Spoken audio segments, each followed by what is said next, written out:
was the issue. Injection pressure regulator circuit open. So this was the issue. These are just because I have the other stuff unplugged. And then I'll show you what I found. This is the IPR regulator circuit that the fault was shown.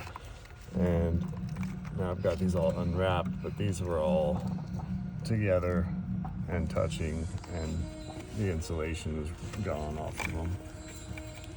So this was part of the issue. It looks like he may have had this issue before, and someone has replaced the end of the pigtail here, but they didn't go far enough. They didn't find the real problem, because this has been like this for a while. So we'll go in here and we'll clean all this up, put it back together, and see if we can get it started. Oh, by the way, this truck actually is a stolen recovery. So came in, batteries are dead, ignition chewed up, replaced the tumbler. Then we'll fix this and see if we can't get it running.